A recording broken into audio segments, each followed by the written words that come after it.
So my name is Captain Barrington Irving, and I was born in Kingston, Jamaica, moved to Miami, Florida. Grew up in two of the three worst neighborhoods in Miami. That was Liberty City and Opelika, Florida. While growing up there, I honestly had no inclination in wanting to pursue a career in aviation until one day, randomly in a store, I was just in a store and this guy walks up to me and he was dressed in his pilot's uniform. So I'm looking at the guy saying to myself, man, this guy looks really sharp. And I'm really saying, man, he looks like he makes a lot of money. I wonder what exactly he does. So in seeing so, oh good, all right. So I'm in the store and this is Captain Gary Robinson. He walks in and walks up to me and says, hey son, have you ever thought about becoming a pilot? My immediate response to him was, I said, sir, I don't think I'm smart enough to fly an airplane. But I asked him one pivotal question, being from the inner city. I said, how much money do you make? His response to me was, he said, son, I make $117 an hour. I never knew anyone that made $117 an hour legally. So I'm saying, oh goodness, then this came off. I'm saying to myself, okay, I'm interested in aviation. I'm playing football, and we'll go back one slide. Let's see if, here we go. So this was me when I played football. Now I played for a team that was ranked #1 in the entire country at the time. As you can see, we're a bunch of roughnecks. This is me on the right-hand side. I played fullback and linebacker. Football was everything to me. After meeting Mr. Robinson, I said, okay, I'm interested in pursuing a career in aviation. And this is my former high school teacher, Miss Batiste. Take a real close look at her face. When I was in high school, I absolutely couldn't stand this woman.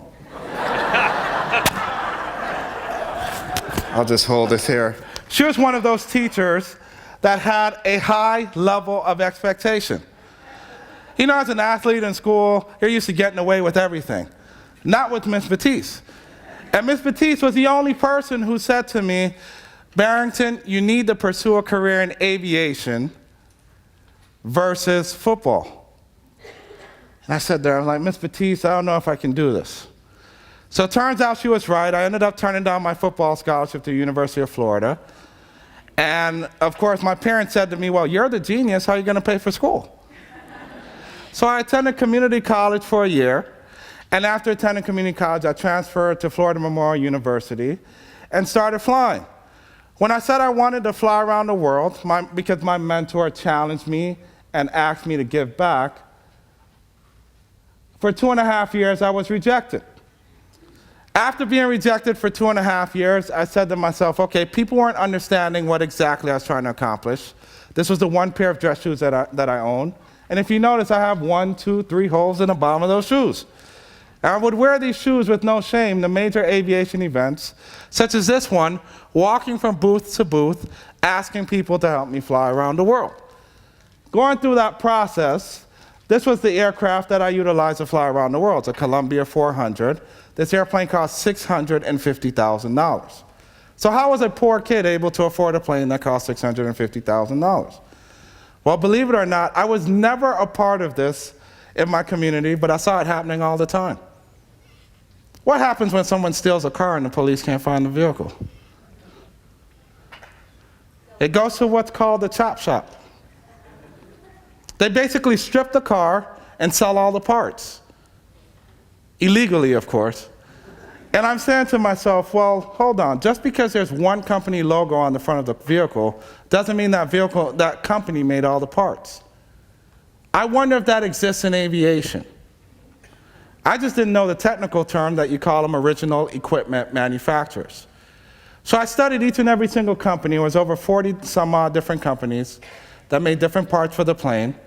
And I was able to convince them to donate individual parts, such as the engine, the cockpit system, the 4 seats in the aircraft. And after convincing them to do that, I ended up cutting the cost of the airplane from $650,000 down to $350,000, financed the rest of it, and that's how I was able to outsmart the aviation industry and get my hands on this airplane to fly around the world. The youngest person to fly around the world prior to me was 37 years of age. I was able to accomplish it at the age of 23. Here's a picture of me flying inside. So I'd sit in the cockpit for as long as 12, 13 hours at a time by myself. Now, in wanting to pursue this, I honestly just simply wanted to inspire other young people. And after setting a Guinness World Record, I said, okay, let me start working with young people. This was one of the first projects we did. We challenged 60 kids from failing schools in Miami to build an aircraft from scratch. This was the plane that they built in 10 weeks. Then we said, okay, let's have students build a race car, a car faster than a Ferrari 430 Spider. This was built by 5th graders through 8th graders in 6 months. So in this country, we say, well, we're having a hard time engaging our young people in STEM, science, technology, engineering, and math. What's the real issue? And it took me a while to figure it out, but here's what I've learned.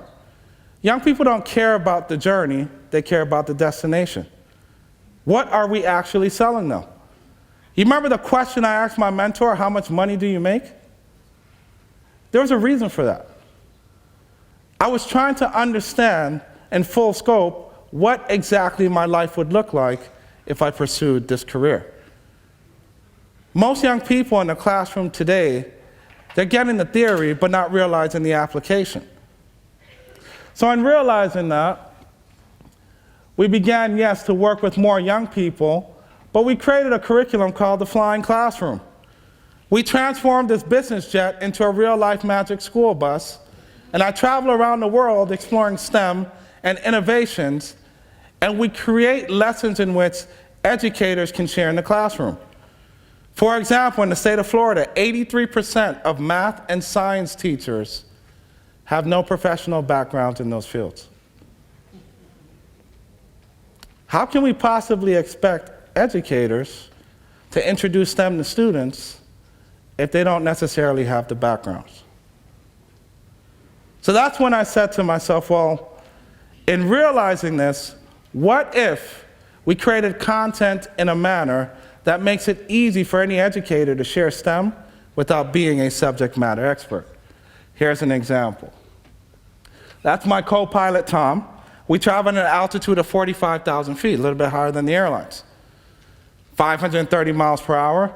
If we had rapid decompression at that altitude, we'd have 1 to 3 seconds to put on an oxygen mask before we pass out. In addition to that, more than likely because of the nitrogen inside of your body, you will explode outwards. See, these are the things kids like. You go fast, you could blow up, you could kill yourself. Because when you're in the classroom, the first 15 seconds matter. So, we traveled to every continent except for Antarctica. This is a sample of one of the trips that we've done. Here's an example. We wanted to highlight food waste and bacteria. Most young people find the subject of bacteria, pretty much mundane. I'm not interested. How do you bring that to life for a classroom? Well, we spent 48 hours eating out of the dumpster in San Diego. Within our first hour of dumpster diving, we found over 500 pounds of food. Of the 500 pounds of food, only 19 pounds of it was spoiled. I make a great living. I still go out dumpster diving. As a matter of fact, I take my wife out on dates to go dumpster diving together. You'll be amazed at what you find in a dumpster, not just food. So on realizing this, and after flying around the world, I decided to travel to Israel. I wanted to share with young people the many innovations that is actually given birth in this great nation. You ask young people, where was the video game designed? I say, oh, it was done in China. Do you know it was first created in Israel? So as part of the Flying Classroom last year, we traveled to Israel, and of course soaked in various experiences, but this was one of our expeditions. We wanted to bring the digestive system to life, so we worked with Given Imaging. I swallowed this pill to give students a virtual tour of my digestive system. Here's the journey the pill took, and this is what inside my intestine looks like. Stuff like this that becomes meaningful for young people. Here's what it looks like when you don't take care of your body. Notice the difference. Some of you guys are saying, oh yeah, I shouldn't have drank last night. Well, that's the difference. It's another company we worked with, Scio, to highlight molecular technology. Do you know we have the capability to scan any food, plant, or pill and know exactly the amount of nutrients, how sweet or sour, how many days from spoiling? This was developed in Israel. We created a lesson around this focused on molecular science. Here's another one we did at Nike. We wanted to highlight 3D printing. Nike has figured out a way where you can 3D print a brand new pair of shoes at home on a 3D printer and walk out of your house with them on your feet. Here's one we did focused on DNA. When I was in school, I could care less about learning about DNA. How do you bring that to life? Well, we traveled to Palau and we tracked down this creature known as a sea snake. What scientists have figured out, which you'll see in the next slide, there's a genetic arms race between the sea snake and the eel. What you're watching is a sea snake eating an eel that's twice its size. With each and every single birth, the venom from the sea snake is slowly getting stronger, and the resistance from the eel is getting stronger as well. Because of this genetic warfare, we will be able to fight against diseases in order to help human beings. You see, at this point, is the eel dead? No, simply paralyzed. The venom from the sea snake has disconnected the signal from the eel's brain to its nervous system. So scientists said, well, if you can turn the switch off, can't you put things in reverse order and turn it back on? It was at this point I started to swim backwards. Couldn't believe we were capturing this on film. Here's what occurred. If you alter the venom as well as the DNA, you can fight against heart attacks and heart disease. This is scientifically proven. Something like this, do you know how long it would take to reach the classroom? 3 to 5 years. We do it in 3 to 5 months. Here's my contact information. I want to thank you guys for the opportunity. We'll continue highlighting Israel. Thank you.